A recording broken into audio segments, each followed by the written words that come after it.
Yo,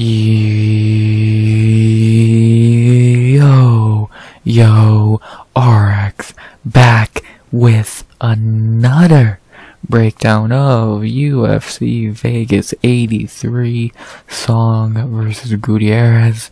We are back, sadly, in the Apex, even though this card should be in China, but UFC is gonna UFC, and it got moved to the Apex for no fucking reason.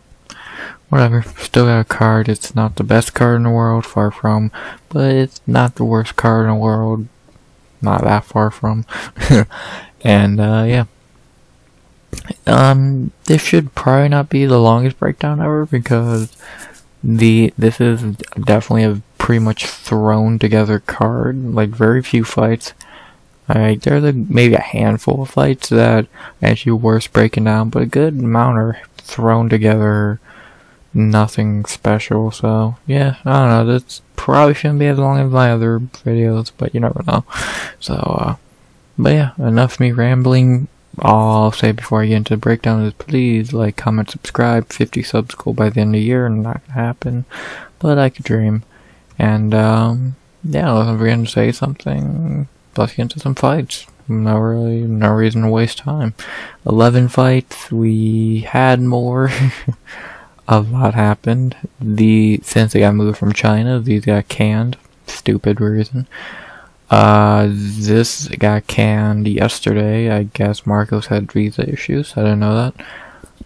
We'll talk about this later, and sure, whatever. But we've been tonight on the prelims of the first fight of the night, which was the definition of thrown together fights. As we begin tonight in the women's strawweight division, with two debuts, and we have Rayanne dos Santos versus Talita problem child Alencar. Not going to waste that much time on this fight, so let's talk about Rayanne dos Santos. Rayanne made her debut, of course. She was on Contender Series last year, lost to Denise Gomes, can't get mad at that. Ever since that, she went on a 3-fight winning streak, winning the Invicta Championship in her last fight, and now she got signed to the UFC. If I remember that Gomes fight correctly, she didn't look too bad. Like, of course, she lost and pretty decisively, but Denise Gomes is very good, as we all know, so it's not the worst thing in the world. But yeah, now she's in the UFC, coming off a 3-fight winning streak. Winning the Invicta Championship, which is pretty nice. Yeah, and let's see how she does in UFC. Only 28 years old, 5'2", very short, so clearly a strawweight, probably even, yeah, she's really an atomweight, which is pretty interesting to, we've seen that many times. Michelle Waterson, Jessica Panay, many fucking fighters. Big in the strawweight division, so yeah. But not much to say. She has a lot of submissions on her record, 2 KOs, 4 decisions. We'll see how she does in UFC. For Alencar, I'm gonna be a lot harsher and a lot less to say. She was on Contender Series this year, not long ago, and she is a terrible fighter. She just wants to wrestle you. She can't strike. She has no gas tank. She lost that fight. I don't know. That was one of the worst decisions I've seen. That was not a draw. Luciano clearly won that fight, I think. Whatever. And yeah, Alencar is a terrible fighter. I don't know why they picked her. I don't know why they didn't go with the person that actually signed from that fight, being Luciano. I guess she's not available to fight, but if not, find someone better, because Alencar is a terrible fighter, and I'm kind of excited to watch her lose again, because she sucks. So yeah, not much to say. The betting on first fight have Dos Santos minus 140 to plus 115. I would move Dos Santos up to almost minus 200. I would say minus 190. If you don't get taken down and submitted early in the fight, you'll win easily. Alencar will be gassed by the middle of the second round. She has no striking. She's just gonna shoot. Should be one of the easier wins of Dos Santos' career. So yeah, my pick here is going to be Rayanne dos Santos to get a very simple, easy victory. She fights smart. She is a bigger fighter, huge reach should help, younger, winning streak. everything. She should get a very easy win here, and that's why I'm starting off tonight with my pick being Rayanne dos Santos by decision. I think a finish could happen. I wouldn't be shocked if she finishes Alencar second, third round. But I'm gonna go for I'm gonna go for more what I feel more confident picking, and that is a decision. So yeah, I'm going dos Santos by decision. One of the more confident picks of the night. In a way, she definitely is a candidate for lock of the night. But since it's her debut and all that, it's not gonna go with that. If this was someone who's already in, like if they would have picked Luciana, if they would have picked someone else to fight Alencar, they're like some of them are already in the UFC. They would have been my locks, and a good chance they're my locks of the night. So yeah, Alencar is probably the second worst fighter on the card. We'll talk about the worst fighter on the card later. And yeah, dos Santos by decision to begin tonight. All I gotta say. After that, we had to the second fight of the night, which a lot of people probably think would be my lock for the night, but it ain't. I do see why a lot of people are confident, and I'll talk about that in 1 second.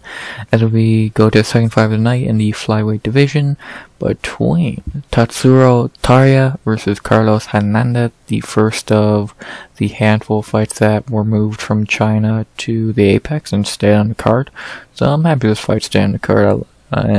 Yeah, let's talk about Tatsuro. Tatsuro in the UFC now is 4-0, which is crazy because I can't believe he's already had going on his 5th fight in a year and a half. Some dudes fight once every 5 years, so good for him. His wins: Carlos Candelario, CJ Vergara, Jesus Aguilar, and Edgar Chavez. In his first 3 UFC fights, he looked like just a dominator. He wrecked everyone. He just dominated Candelario, submitted CJ, which is actually one that's aged pretty nicely, and he ripped through Jesus, which also aged very nicely. And then his last fight was his worst performance so far of his UFC career, and a lot of people are, I think, putting too much into this fight when he had a very, not close, but he looked very human in this fight against Edgar. I think he got dropped. He was getting beat in positions at times, but he did come out to win nonetheless. And yeah, I think a lot of people put on, like, Edgar Chavez is not a terrible fighter. Tatsuro should beat him pretty easily, but he did have some issues. But the kid is only 24, 23. And has only had 15 fights. So Tatsuro is very good. His one problem is he does have no striking. It's getting a little better if I remember, but still has a lot to improve, and eventually they are going to give him a step up in competition where he won't be able to get takedowns at ease and he will have to actually fight. So I don't think that's going to be this fight, but I do think hopefully the next fight we get to finally see him against someone who can stop a takedown and will actually test him very well. So, yeah. But I like Tatsuro. I think he's very good. Kid's only 23. Him and Mullarkey, I still think will run flyweight one day. They could be the new Figure Moreno easily because they are just so fucking talented. And, like, unlike Mullarkey, I think a lot of people are putting too much weight into a very underwhelming performance. And unlike Mullarkey, he has an underwhelming performance because he had an underwhelming performance. Mullarkey has underwhelming performances because he's overconfident. So, yeah, Tatsuro's very good. He needs some striking, but he's a very good fighter nonetheless. To talk about his opponent, Carlos Hernandez. Carlos in the UFC is 2-1. His 2 wins: Victor Altamirano and Denis Bandar. His 1 loss is to Alan Nascimento. And for 2 win, Victor Altamirano was a very close fight. That really could have won either way from what I remember. It was a good fight. And his last fight, he ripped through Denis Bandar, complete domination. That should have been a knockout win for him, but the ref's a fucking idiot. And then in his only loss against Alan Nascimento, Alan just got on his back and subbed him pretty easily. Alan Nascimento is a very good fighter, so it's hard to be angry at that. So, yeah. Not much to say about Hernandez. He's not a world beater. He's down for a brawl. His ground game has never been that stellar. And, yeah, he's a pretty basic fighter. He has, like, no power for being a pretty decent striker. His takedown defense ain't, great. And, yeah, like I said, he's no world beater. Like, and compared to who Taira has beat, he's about the same level. Like, CJ Vergara is the best guy Tatsuro has fought, and then everyone else is about like Carlos Candelario is garbage. Jesus is not bad. Edgar Shiraz ain't too terrible. And Hernandez, I'd surprise, could be the second best guy Tatsuro has fought. So, yeah, not very much to say about Hernandez. He's pretty much here to be cannon fodder, and I think he probably will be. So, yeah. The betting odds first, I have Tatsuro Taira minus 440 to plus 340. I think that's a little low from what he actually is right now. I think he is like up in the 600s. I like these. I like him at minus 450. I feel like that sounds right. Like almost like 500, but not quite after that last performance. I think people put too much into that. Like, if you're picking Hernandez or betting on him, you're really pushing. You better pray Tatsuro doesn't have an off night. He just fucking falls apart. So, yeah, I think people put too many eggs in the underperformance basket, and I think it might make him look pretty stupid. So, could the upset happen? I guess, but will it happen? Probably not. So, yeah, my pick here is going to be Tatsuro Taira to get the win here. I think he'll be able to get to the ground whenever he wants, and either get a submission or lay on Hernandez. I'm gonna say probably decisions his way to a win. Maybe he gets a finish. I could see him getting on the back like Al Nascimento, or maybe getting an arm or some shit. But I'm gonna say Tatsuro Taira by decision. I think he bounces. Maybe even shows a little striking, which would be really nice. But I'll go for what I know is going to happen. He's going to shoot a takedown and probably get it. So I'm going Tatsuro Taira by decision. Should be a good fight. Should be a good performance by Taira. And yeah, I think he keeps his O. Tatsuro Taira by decision. After that, we head to our third fight of the night in the women's bantamweight division. As we have Stephanie Egger versus Luana Santos. This is one of the fights that were booked right after the card got moved to the Apex. So I guess they've had this one in the wings, and they just put on this card because it was in the Apex. So yeah, not the worst fight in the world. Definitely not anything I'm like jumping for joy at or looking forward to, but could be a decent fight. So let's talk about Stephanie Egger. Egger in the UFC is 3-3. I can't believe she's had 6 fights. That's crazy. Her 3 wins: Shannon Yong, Just Carlos Clark, and Aline Barrez. Her 3 losses: Tracy Cortez, Mayra Bueno Silva, and Irina Alkasheva. Her 3 wins are 2 bad fighters and Aline Perez, which that win is aging a lot better, but I definitely think Aline fought too much into Egger's pros and like her strength. So I was shocked. Like, Aline was looking good in that fight, but she did fight into Egger's fucking fighting style. So, and for her 3 losses, Tracy Cortez as a debut, no losses, not easy, can't get mad at that. Mayra Bueno Silva is fighting for a belt, and Irina Alkasheva is a very good prospect who just had a very tough fight in her last fight. So I'm not gonna shit on her for that one. Stephanie Egger is pretty much, she just wants to get you to the ground and try and sub you. Her striking's never been, like, I can't even remember her striking in any of these fights. Like, made the Alkasheva fight very little, but she got wrestled, she wrestled, she was getting outstruck here, and she was, I think, not doing too great here. So, and yeah, her ground game's good, but I've noticed if she's fighting someone who has a good ground game like hers, or even better, she's gonna lose. If you look at her 3 losses, Tracy Cortez, a good wrestler. Mayra Bueno Silva, really good on the ground. Irina Alkasheva, really good on the ground. If you look at her 3 wins, Shannon Young, terrible on the ground. Just Carlos Clark, terrible on the ground. Aline's the weird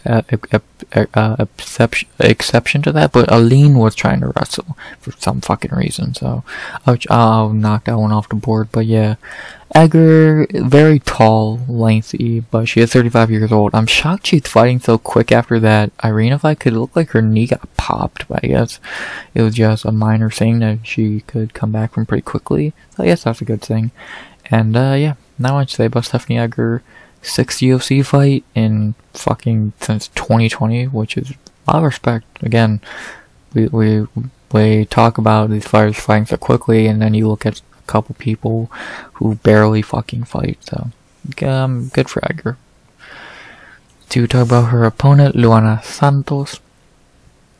Luana in the UFC is 1-0 in her UFC debut. Only a couple months ago, she ran through Juliana Miller in about 4 minutes. All she did was just punch the piss out of Juliana, and yeah, it was a very good debut. Perfect, like the ideal debut to fucking have, and yeah, she didn't look bad at all. Again, a pretty much flawless victory. She ate very few punches, and she just ran through a tough winner, beating Juliana Miller. I said this last week for Veronica Hardy. It don't say a lot because Juliana Miller is a terrible fucking fighter, but still, it's not the worst thing in the world. And Luana's only 23 years old, very young into his career still. That was her first KO finish. She's mainly she mainly subs, and then she does have a few decisions. So she seemed like she is becoming a very well-rounded fighter, getting the striking. She seemed to have pretty decent power. She had Juliana fucked up a lot of time in that fight. So yeah, Luana impressed me in her debut a little bit, and running through Juliana like she did. She had a bonus for that shit? She should have. If she didn't, that's fucking bullshit. Wow, no bonus. Damn. But yeah, not much to say about Luana. Second UFC fight, a pretty big step up, and up a weight class, no less. Yeah, up a weight class and a step up. They're the same height, so yeah, this is gonna be an interesting fight. I'm interested to see how she does on the ground with Stephanie, because if you're not good on the ground with Edgar, you're going to get subbed pretty easily, but we'll see what happens. She is fucking 12 years younger, and she has an inch shorter in reach, so that's interesting. The betting odds for this fight have Luana Santos minus 200 to plus 165. I think that's a little crazy to have Luana that big of a favorite. I think Luana should be a favorite, but I'm thinking more maybe minus 130, 140, a little favorite. It's hard to bet, it's hard to really trust a very unproven fighter at only 7 fights against a veteran like Edgar, plus a dangerous fighter like Edgar who can get you in a submission like that. So striking wise, Luana has this all day, and if she's smart, she does stay striking. Of course, she's going to want to do that. She's just going to have to stop takedowns, which I think if she has a good takedown defense, she should win this fight. If she doesn't have a good takedown defense, it's going to be a really bad fight for her. Maybe she can catch Edgar in something, because Edgar submission defense has, again, never been really good, but her offense is pretty decent. And I think it's going to be an interesting fight, going to answer a lot of questions about Luana Santos, how good she is really, again, getting a giant step up from Juliana Miller. And yeah, I think it's going to be an interesting fight. Who am I going with? I'm going to trust the prospect. I don't trust, it's hard to trust Stephanie Edgar, especially coming off a pretty brutal knee bar only 6 months ago. Again, I thought she'd be out even longer.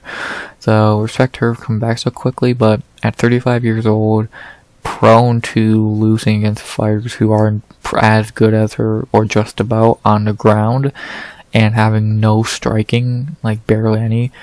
Luana riding high after a great debut, not having to cut as much weight. I think this could be a really good coming out party for Luana, and I'm going to pick her to win this fight. So yeah, I'm going to go Luana Santos by probably decision. I don't see her getting a finish unless it's a throw-up submission. And yeah, I think Luana is going to walk away for second UFC win in only a couple months. And yeah, I'm going the prospect to beat the veteran by decision.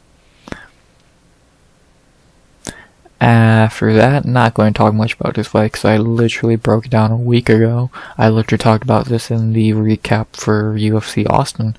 So if you want to hear more in-depth recap, breakdown of this fight, you go watch the UFC Austin breakdown. It's timestamped down below. But what I'll give you a quick breakdown. Garcia, not a bad fighter, but chinny, and is not the best fighter in the world. He has some nice wins, but he is very chinny and he's not a world beater. He is looking good though, 2 wins in a row. And this is up a weight class from 45, by the way. So this is meant to be happening at 45, and now it's up a weight class, which I think benefits probably both to an extent. So and then for Costa, Melk's a very good fighter, coming out like 1-0 in UFC, not counting his very short-nosed debut. And I think he's very good. If he keeps building upon his debut, he could really be a good prospect. So yeah. One big factor that got added to this fight was Garcia did, I guess, get sick last week, cutting weight, so that's definitely going to be affecting him, I'm guessing. And now up a weight class again. I think this benefits both. Neither guy have a bad weight cut, so this just, I guess, helps both. And yeah, I'm sticking with my pick of Costa. I could see a finish happening even more now, but I'm gonna stick with decision. I'm gonna stick with what I had last week, what I feel confident in. I'm gonna go Costa by decision. Very abbreviated version of my breakdown. Excuse me, last week. So yeah, I'm very much say still going Costa by decision. Just a better fighter, I think. After that, another fight I'm not gonna break down too long because it's very easy in my opinion. As we head to our 5th fight of the night between Peace of Mind Hyun, or yeah, I guess it's Hyun Sung Park versus the Turkish delight Shannon Earls. Let's talk about Hyun Sung Park. Hyun in the UFC is 1-0, coming off winning the road to UFC for flyweights. He looked alright in that fight. Definitely didn't look that great. He definitely looked okay, but he didn't impress me big time. He beat a dude who's not very good in Guk Choi. He is a Korean zombie boy. He just did not look very good. And they're giving Park a very favorable matchup in his UFC debut. Or his second UFC fight. So yeah, let's see how it goes for him. Not very much to say. He can win in multiple ways, so let's see what happens. Let's talk about the opponent, Shannon Ross. I'm not going to say much. Terrible fighter, has no chin, and this will probably be the last time we see him in the UFC.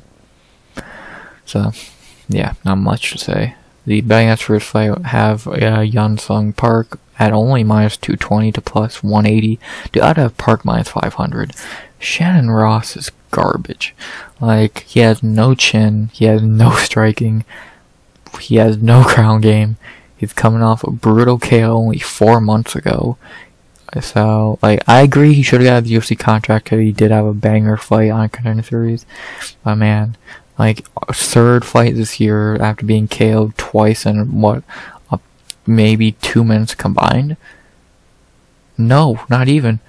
In fucking under 90 seconds? Bro, this dude's not good. So, yeah, he's gonna get his ass beat, and, yeah, he's gonna be kicked out to UFC. He got his contract and got kicked out to UFC in the same year. And 3 KOs in the same year, so, not much to say. I'm going with, my lock of the night is Hyun Sung Park. Shannon Ross is terrible, and Park should be able to beat him in any way he wants. I'm gonna go by knockout in the first. Why not just go for the easiest way, just cracking his pretty soft chin? So yeah, I'm going Hyun Sung Park by knockout in the first, the lock of the night. Pretty simple. Shannon, you're probably gonna get your ass beat again. After that, we head to our featured prelim, which is a pretty okay fight. Not the best fight in the world, but it's not terrible by any means. In the welterweight division, as we have Kenan, the Assassin Song versus Kevin Air Jousset. Let's talk about Kenan Song.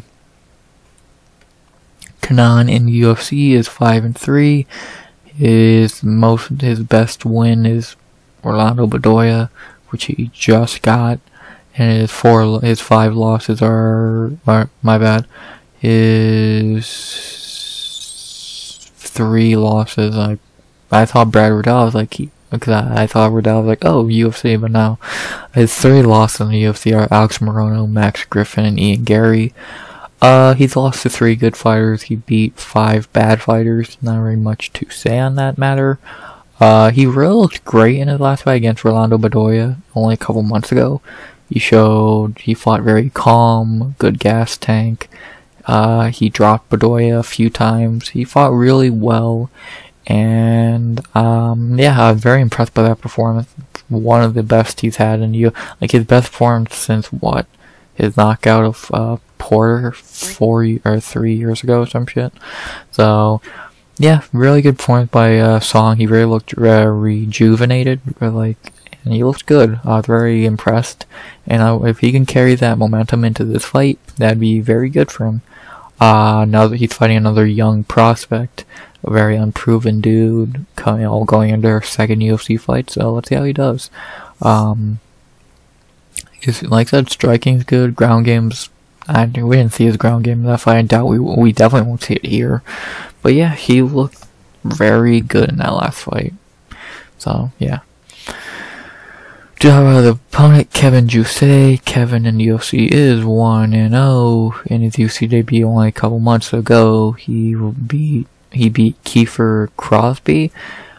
Yeah, he looked okay, I guess. He didn't look great, but he looked okay. He took him down, subbed him late in the fight. Crosby's not a good fighter from what I saw. The little I did see of him in that fight, he looked terrible. So yeah, Jousset definitely getting a giant step up in competition. So let's see how he does. He's a city kickboxing dude, which means he has good striking, most likely, but he has no ground game. So we'll see how that plays out for him. But yeah, he's an okay fighter, and this is a good test for him. The betting odds for this fight have Kevin Jousset -170 to +145. I disagree. I would have Jousset a little bit smaller of a favorite, maybe like -130. Yeah, 125, 130. I get, like, he's a younger dude. Kenan Song is hard to trust, but Kenan is a pretty not bad fighter. Like, let's not forget, not even this year he had so far got the only guy to actually even look close to beating Ian Gary. Like, if you remember, end of round 1, he cracked him bad as fuck. So, and then he's coming off a great performance against Bedoya. He's not a bad pick here. He's definitely a very favorable underdog here, and I wouldn't be shocked if he did walk away for a win. But I'm gonna go with who I feel more confident in, and that is Kevin Jousset. I have problems picking Kenan. His chin's always been questionable. He's only had, like, again, in the last couple years, Bedoya is his last good performance. Yes, he cracked Ian Gary, but Ian Gary was very cocky going into that fight. Max Griffin beat him up badly, and besides that, he's only beat really bad fighters, so let's see if Kevin Jousset can beat him. I'm gonna say he can. If he fights smart, fight at range, maybe you can crack his chin. Wouldn't be too shocked. But I am gonna go Kevin Jousset by decision here. Fight smart and should be able to walk away with a W. Yeah, not very much more to say. I won't be shocked if Song wins, but I'm gonna stick with who I feel more confident in, and that is Kevin Jousset. So I'm going Kevin Jousset by decision. I won't be shocked if we get an underdog win here. So yeah, those are the prelims. Definitely not the best prelims in the world. Not the best fight. Tatsuro's cool to see. Very whatever. This could be good. This will probably be good, and this could be good. So, you know, like, this ain't the best fight in the world. This, I don't know why it's on a card. But yeah, everything else, yeah, not bad. But now we head to our 5-fight main card, which for a fight, it's always weird seeing a 5-fight main card for a fight night. Maybe that's just me. Well, it feels short. But we have, like, every fight's pretty decent on a main card, so definitely carrying this card tenfold. So, yeah, enough talk. Let's break down some fights. we begin the main card with a pretty good fight in the middleweight division. In a way, kind of a big fight. And it should be a fun fight. As we begin the main card with André Sergipano Muniz versus the Iron Turtle Yong Park. Pretty good fight. Let's talk about André Muniz. Muniz in the UFC is 5-2. His 5 wins. On Antonio Araujo, that guy. Jacare Souza, Eric Anders, and Uriah Hall. His 2 losses are Brendan Allen and Paul Gagg. He had a really nice run, like very nice 3-fight run. Like he looked very dangerous. 5 fights even, yeah. He looked very dangerous. The Uriah Hall fight is very underwhelming for him. He fought very passive aggressive, just laying on Uriah most of the fight. But these few fights here, he looked very good, and he looked alright against Uriah.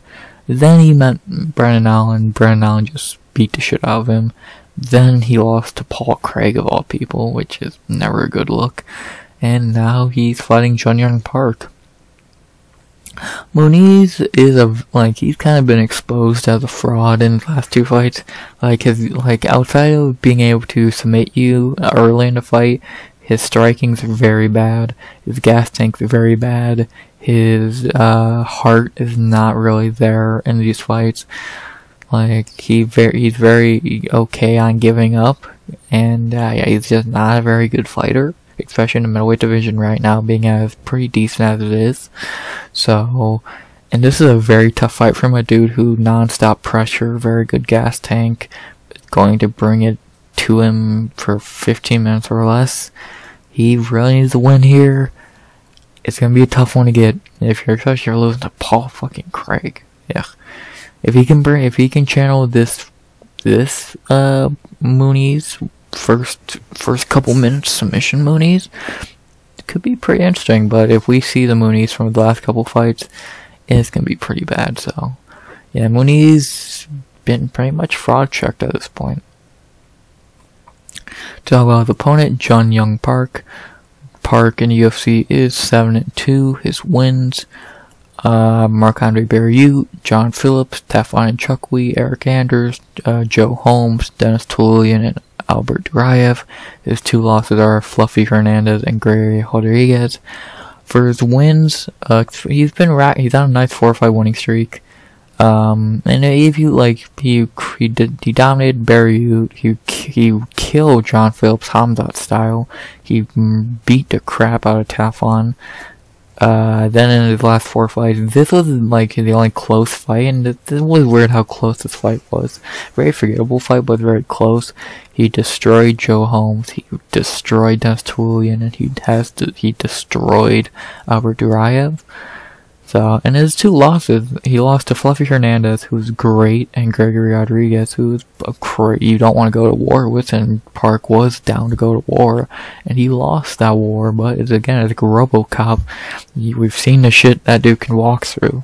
So Park's fighting style is pretty much, I'm going to take you down and beat the shit out of you, and it's worked. His striking's even not bad. Most of the time when you hear those fighters, you think, oh, he probably can't even strike.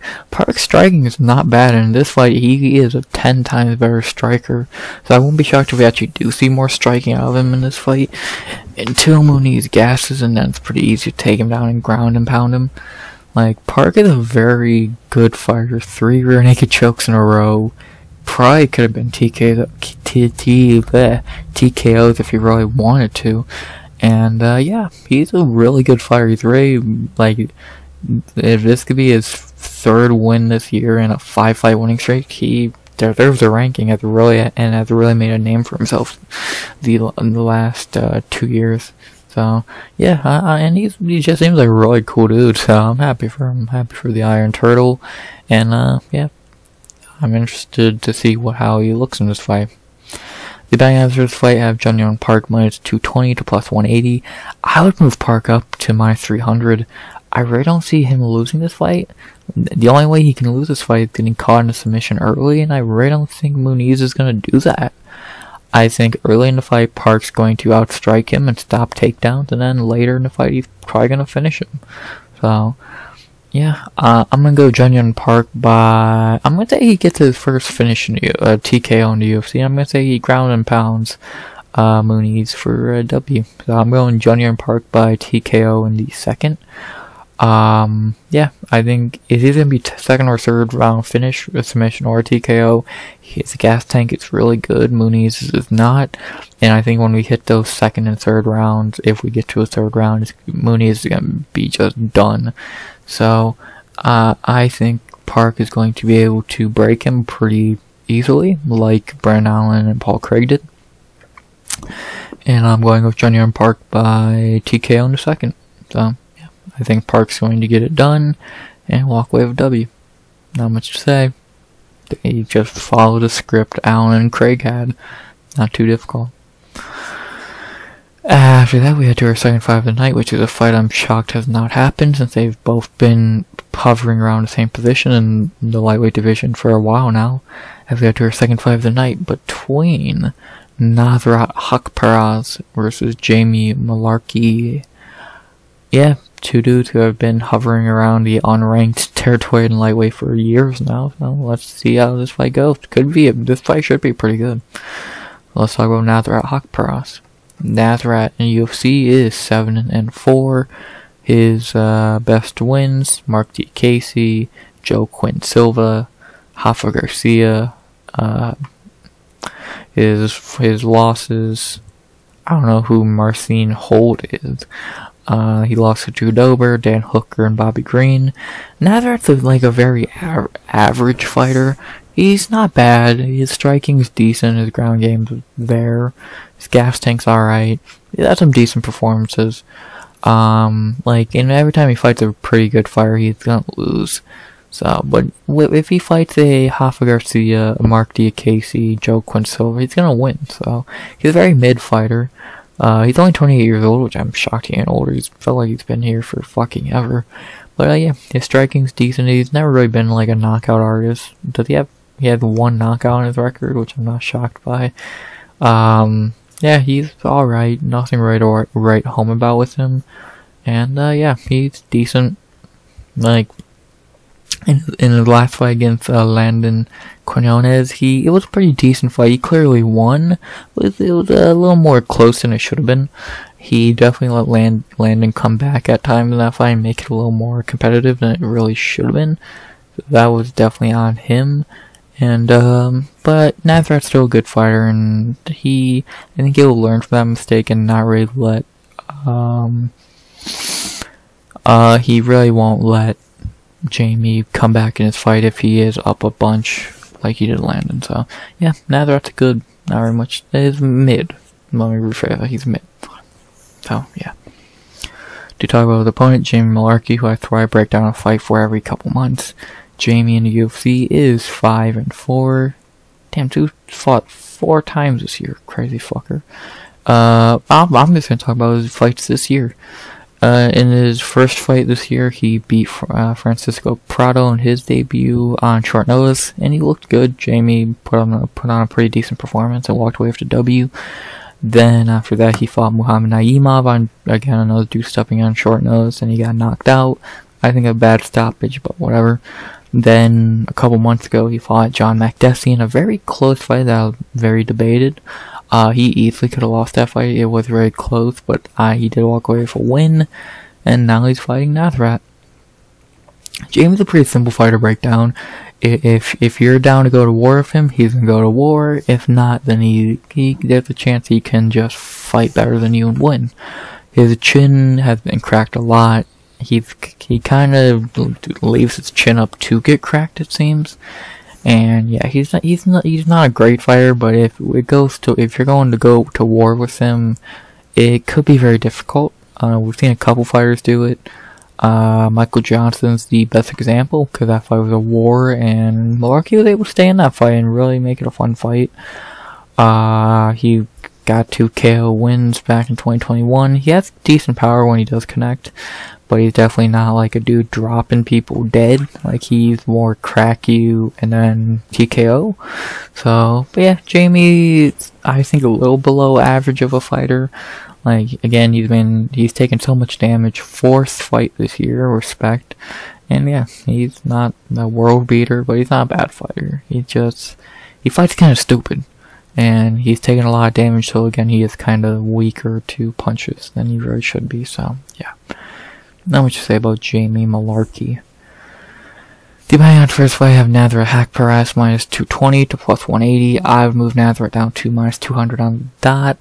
Yeah, Nasrat should win this fight. He should be able to fight smarter. Maybe even crack Jamie and knock him out. I wouldn't be too shocked at that. But most likely he'll just be able to fight smarter, maybe even wrestle and walk away with the W. Yeah, like Nasrat's the most average fighter you'll find, and this is a fight he should win. So, yeah, my pick here is gonna be Nasrat Haqparast by decision. He should be able to fight smart. Not go into the war Jamie wants it to be, and win. So, very simple fight. Could be really good, but if Nasrat fights smart, it's a very simple fight to break down, and I'm going Nasrat Haqparast by decision. Not much to say. After that, we had to our 3rd fight of the main card, which did get a change earlier in the week. I'll talk about that in 1 second. But for our 3rd fight of the night, we have in the flyweight division the Tibetan Eagle Sumudaerji versus Tim Elliott. This was meant to be Sumudaerji versus Alan Nascimento, but Nascimento pulled out on Monday, Tuesday, and Elliott stepped in. So, respect to Tim Elliott. This should be a good fight, and let's start with Sumudaerji. Sumudaerji finally back after that war he had with Matt Schnell last year. He is 3-2 in the UFC. His 3 wins are André Soccer Mom, Malcolm Gordon, and Zaruk Adeshev. His 2 losses are Luis Smoka and Matt Schnell. Yeah, Sumudaerji's not a bad fighter. Again, he had that war with Matt Schnell, which, how the fuck did he lose that? I'll never know. One of the best fights of the year. One of the craziest fights ever, and yeah, it was a really great fight. And it makes sense that he's taken a year plus off after that fight, because that's the fight that changes careers for both guys, let alone Sumudaerji, who got really fucked up in that fight. So it was smart for him to take a year off. He's still very young, he's only 27. Take time off, heal up, and come back. Smart, and yeah, he's a decent striker, good power. Ground game is not great, but whatever. Chin is tough. Gas tank's alright. He's a tough kid, and he made the right decision taking some time off. So it's good to see him back now, and yeah, let's see how he does in this fight. To talk about his opponent, Tim Elliott. The veteran's back again for one more fight this year. I'm not going to go down his whole UFC career because he is 8-11, but I will talk about his 2 fights so far this year. He is 1-1 in his return fight after some time off. He beat Victor Altamirano in a very boring fight. He pretty much just laid on top of him, but he did get to win, and that's all that mattered. And then in his last fight, which was only 2 months ago against Mullarkey, he was winning on some judges' scorecards until he got finished late. I don't agree with him winning on the scorecards. I think I had 1-1, but whatever. Still, he was winning on the scorecards, but he got caught. Hell, if he didn't get caught with very low time, with only a couple minutes left, we'd be talking about him stepping in on short notice after just beating Mullarkey. And if he did, dude, he'd be like minus 400. So, but yeah, Elliott's back. He stays ready. He's hungry for a win. He's only 36 years old. I know it's not great to be that old at yes, this is taking place at bantamweight. To be that old at flyweight's not great, but whatever. Tim Elliott stays ready, and now he's here on short notice. We know what we're getting with Tim Elliott. He can strike, he can wrestle, whole 9 yards. So, yeah. The betting odds first, I have Tim Elliott minus 160 to plus 135. I agree. I think those are pretty much the right odds. Like, the only those are the odds I would have if Elliott wasn't stepping out on short nose, and even though he is, I still think those are the about the right odds.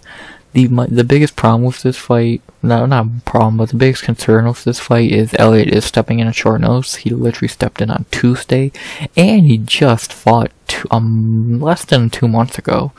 But besides, he didn't take much damage against Mullarkey, and he does stay ready to fight. So yeah, Elliott should be able to win this fight. Maybe he had some problems early, but as the fight goes on longer, he should be able to fight smarter, get some takedowns, grind Sumudaerji out, maybe even get a finish. I doubt it. But yeah, I see Tim Elliott grinding his way to a decision after Sue has maybe a good first round, but probably fades later. And I'm going Tim Elliott by decision. I think he'll be able to just do his veteran shit and get a win. So, Tim Elliott by decision. Not much to say. After that, we had a pretty good co-main event. I think this can be could easily be fireworks. And another fight that got changed on short notice last week. I'll talk about that in 1 second. We'll go to our co-main event of the evening in the men's, well, of course men's, in the light heavyweight division, as we have Anthony Lionheart Smith versus Khalil the Warhorse Rountree Jr. The funny thing is, neither of these guys were meant to be fighting on this card, let alone fighting each other. I say that because Khalil was meant to be fighting last week against Azamat Murzakanov, and then Anthony, excuse me, Azamat pulled out and Anthony stepped in, but they moved it to this week's card, which I like. I think that was a smart move. This week's card needed some more help, and it was a smart move, especially for Anthony, to keep it fair to him. Probably the only way he would have stepped in, he probably would have said no if they made him fight last week. So, yeah, smart move, and it's a good fight. Not gonna go in depth on Anthony Smith, not much to say. You know what you're getting with Anthony Smith. It's Anthony Smith. Well, kind of a well-rounded fighter, but he's getting very old, 35 years old. Is getting up there in age. Yes, he won his last fight with a very controversial decision. Very close fight for Ryan Spann. Yes, he took a lot of damage and showed that lion heart. But yeah, he's getting up there in age, and eventually time's going to get to him more. Like, Father Time was getting to him pretty bad in these two fights. And I think it's going to keep getting to him more and more, especially in this fight against a heavy hitter. I think a better Ryan Spann. I think Khalil Rountree is just a better Ryan Spann. More technical striker, and that's not saying a lot. Better. He has really good kicks. I think he's a little shorter, which could play a factor, but whatever. So, yeah. And nothing Anthony hasn't fought before, but still. Rountree is scary. Rountree I actually do want to go a little in depth on, because I think he's a very interesting and annoying fighter. He is 8-5-1 in the UFC, and the annoying thing with him is he has all the talent to be a top 10, top 5 guy. Good power, good striking. Like, his gas tank's bad, but like, it's light heavyweight, that's whatever. He just has gotten his own way at times. Like, when he's on and fighting at his best, like we've seen his last, against Dawkins and Carl Robertson and Bukowskis, dude's really good. But then you have a fight like Marcin Prachniow, where he does nothing and gets beat. It's like, dude, come on, you're better than this shit. Like, he should easily be beating Marcin Prachniow. He probably should have beat Ion Cutelaba. Tyson fucking Pedro. He should have won tough with the talent he has. Like, the only fights he actually should have lost were Johnny Walker, and he lost to Jacoby. So, yeah, Khalil's a really good fighter, and he's only 33, so he's young, and he looks like he's finding his stride. And if you take out the Dawkins fight, he has had 3 good fights. Like, in his last 4, he is 3-1. He fought Jacoby, who is very good. So, yeah, Khalil Rountree, dude who has a lot of talent, he just gets in his own way. So it would be cool to see him get in the top 10 with a win here, and I kind of hope he does. He deserves it. And if he finally does get in the top 10, which I don't think it's the most impossible thing for him. I think he can do it. The man's first fight have Khalil Rountree minus 240 to plus 200. I think that's a little crazy. Like, I'm picking Khalil. I don't think he's minus 240. I think he should be more maybe minus 180, 170. Like, Anthony Smith might not be a good fighter. Like, even being kind of wild. I don't think Anthony Smith is a good fighter. Period. But being short nosed and washed definitely ain't helping. But I still think Khalil should be like minus 180. Like, if I'm being honest, the best dog pick this week, if I were to have to pick a dog, it'd be Anthony Smith. Because Khalil is a very untrustworthy fighter, and Smith can fight smart enough to win this fight. Like, if you're picking Anthony Smith, the perfect world for you is Anthony not getting KO'd early and wrestling his way to a win, if not a finish. So, and that's very plausible, so I don't think that's impossible. I think that could happen. But in another word, Khalil fights smart, hurts Anthony, and eventually KOs him. Or maybe he could win a decision. I know it's not probably going to happen, but it could happen. So, this is a very interesting fight, pretty good fight, and I'm excited for it. So, yeah. Again, I am going to go with Khalil Rountree to win this fight. I think he can crack Anthony early, like in the first 2 rounds, stop takedowns, destroy his legs, and walk away with a giant W, and I hope he does. It'd be really nice to see that for Khalil. So, yeah, I'm gonna go Khalil Rountree by knockout in the second. I know a lot of people like second. I think he's going to fight kind of smart. Like, maybe I could see him hurting Anthony early, but not getting the kill yet. And then in the second, he comes out, breaks Anthony, and gets the finish. Like he kind of did Carl Robertson. That's how. So, yeah. My pick here is going to be Khalil Rountree. I hope he gets the win, gets in the top 10. Well, Khalil Rountree by knockout in the second. That's definitely the pick I'm most worried about, because again, probably the best dog on the card. So we'll see what happens. Khalil Rountree by knockout in the second. And now for the main event of the evening. One of the rotating doors of this card was what the fuck was the main event gonna be, and we ended up with this. It was meant to be Hyun and Whaley. Then it was meant to be Song and Pilter, and now we get this. So, but our main event for this card is officially Song Kung Fu Kid Yadong versus Chris El Guapo Gutierrez. I'm not gonna waste much time on this fight. It's a pretty easy fight to break down, and it's kind of clear what the UFC wants with this fight and what we're probably gonna get. So yeah, not gonna go in depth on Song Yadong. You know Song Yadong. The kid's great. Future top 5 guy, could easily be a champion one day. Coming off of a main event win against Ricky Simone a couple months, 6 months ago. He looked really good in that fight. And yeah, he's just getting better. He's only 26. That's where he's been 26 for like 10 years. And yeah, he trains with Faber, the whole 9 yards there. One of the best strikers in the bantamweight division. Great power. Good wrestling, defensively and offensively. And yeah, he's great. Very, very little to say about Song that hasn't already been said. Let's talk about Chris Gutierrez. Not gonna say much about him. He just fought, so it's just kind of like not the best thing for him. Just fought out Tong Hei Lee, not long ago, less than 2 months ago.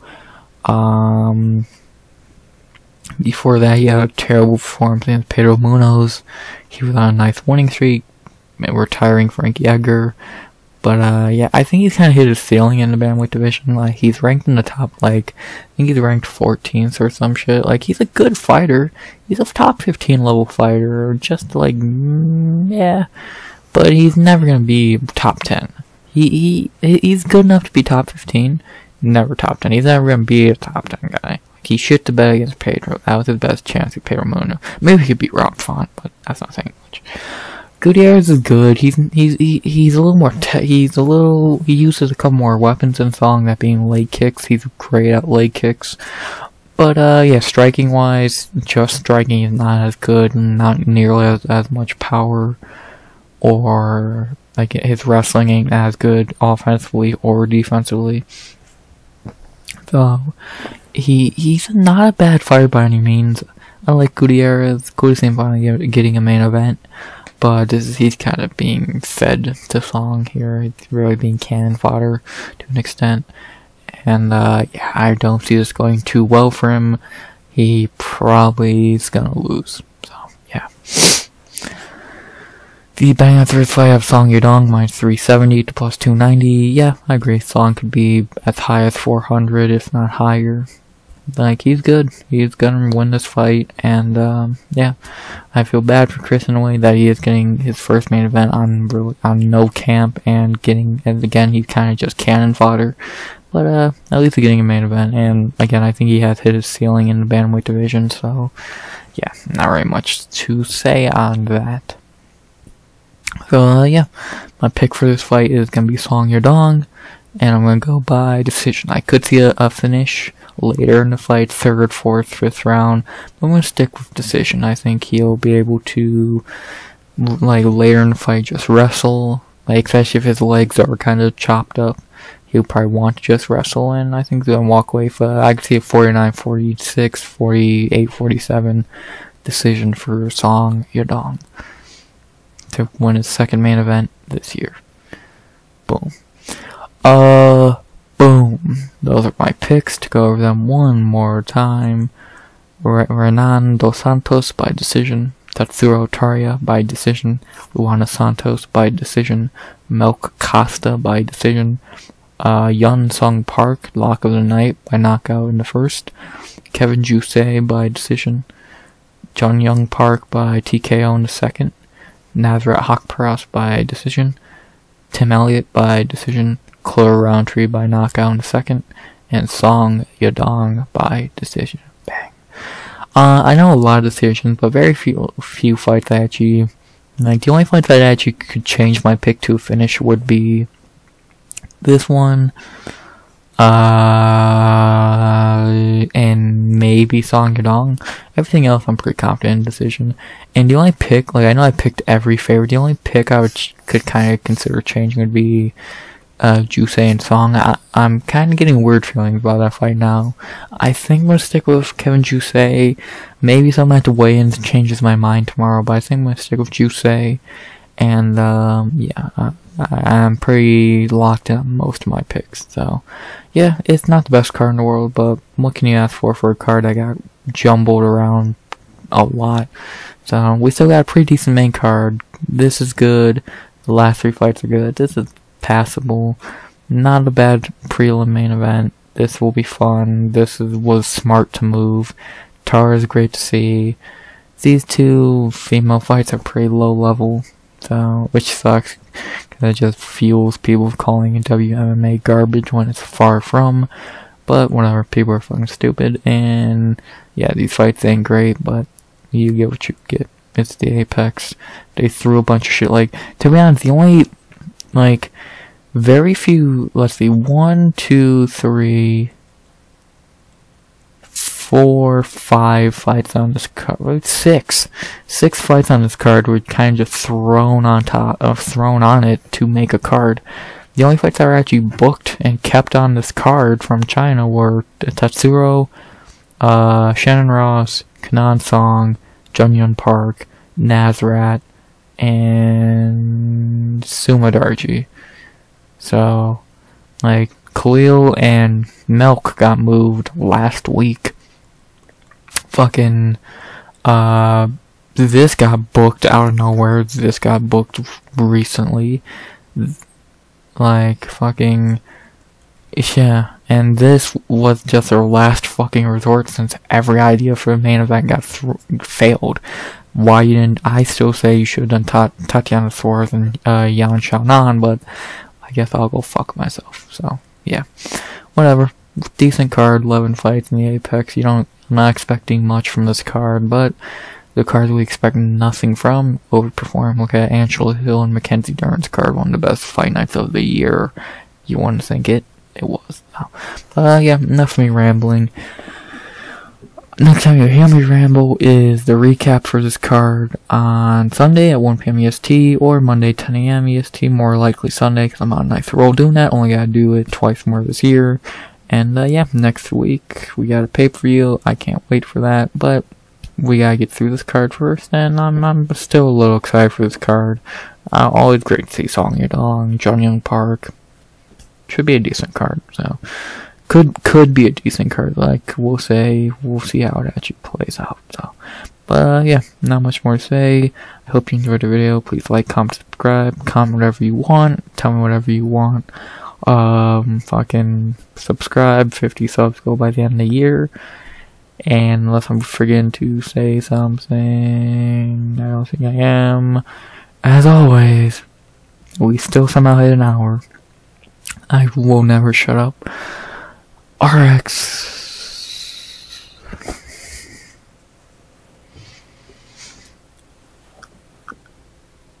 Out. Man, this card should be in China.